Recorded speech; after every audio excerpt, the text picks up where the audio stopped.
దేశంలోని అన్ని పాఠ్యపుస్తకాల్లో ఇండియా అనే పదాన్ని భారత్గా మార్చాలని జాతీయ విద్యా పరిశోధన శిక్షణ మండలి సిఫారసు చేసింది. ప్రాచీన హిందూ రాజుల పోరాటాలు, విజయాలని పుస్తకాల్లో హైలైట్ చేయాలని కమిటీ సూచించింది. ఈ ప్రతిపాదనలపై విపక్షాలు భాగమన్నాయి. ఇండియా కూటమికి భయపడే మోదీ వ్యవహరిస్తున్నారని ఆరోపించాయి. దేశ చరిత్రను వక్రీకరించే కుట్ర జరుగుతోందని తెలిపారు కాంగ్రెస్ నేతలు.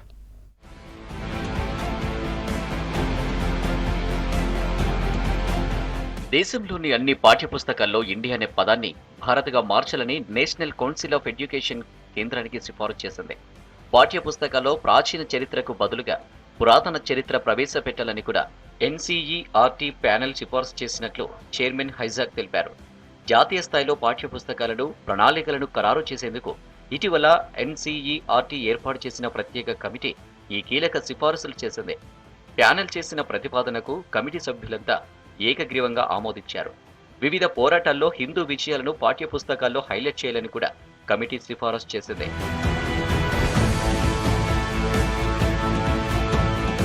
కొద్ది రోజుల క్రితం 10వ తరగతి పాఠ్యపుస్తకాల్లో కొన్ని అంశాలను తొలగిస్తూ జాతీయ విద్యా పరిశోధన శిక్షణ మండలి నిర్ణయం తీసుకుంది. సిలబస్ హేతుబద్ధీకరణలో భాగంగా 10వ తరగతి పాఠాల్లో పీరియాడిక్ టేబుల్, ప్రజాస్వామ్యం, శక్తి వనరుల పాఠ్యాంశాలను తొలగించాలని నిర్ణయించింది. విద్యార్థులపై భారం తగ్గించేందుకే ఈ నిర్ణయం తీసుకున్నామని ఎన్సీఈఆర్టీ తెలిపింది. ఎన్సీఈఆర్టీ సిఫారసులపై విపక్షాలు తీవ్రస్థాయిలో మండిపడ్డాయి. ఇండియా కూటమిపై ముప్పెట దాడి జరుగుతుందన్నారు ఆర్జేడీ ఎంపీ మనోజ్. ఇది హిస్టారికల్ రియాక్షన్ అని అన్నారు. ఇండియా అంటే భారత్ అనే ఆర్టికల్ 1ని ఏం చేయాలనుకుంటున్నారని ప్రశ్నించారు. ఇండియా కూటమిని భారత్ కూటమిగా మార్చుకుంటే మోదీ అండ్ టీం ఏం చేస్తారన్నారు మనోజ్.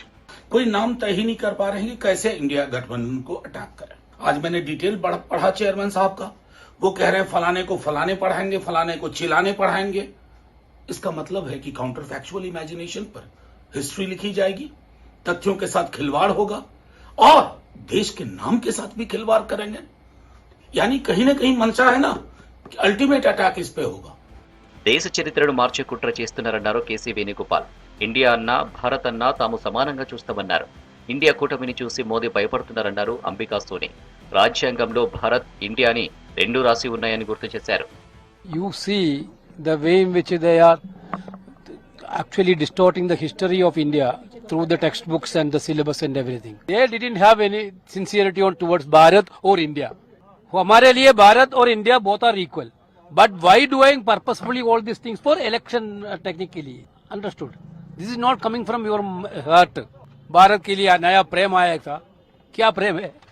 ఇండియా పేరుతో మోదీకి వచ్చిన ఇబ్బంది ఏమిటని ప్రశ్నించారు ఆప్ అధికార ప్రతినిధి ప్రియాంక కక్కర్.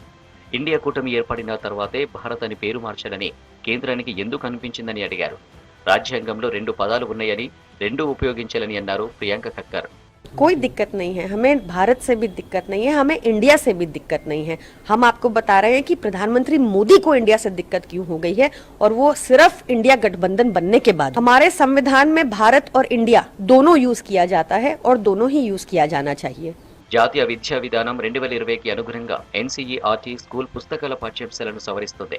పాఠ్యాంశాలు, పుస్తకాలు, అభ్యాస సామగ్రిని ఖరారు చేయడానికి కౌన్సిల్ ఇటీవల 19 మంది సభ్యులతో నేషనల్ సిలబస్ టీచింగ్ లెర్నింగ్ కమిటీని ఏర్పాటు చేశారు.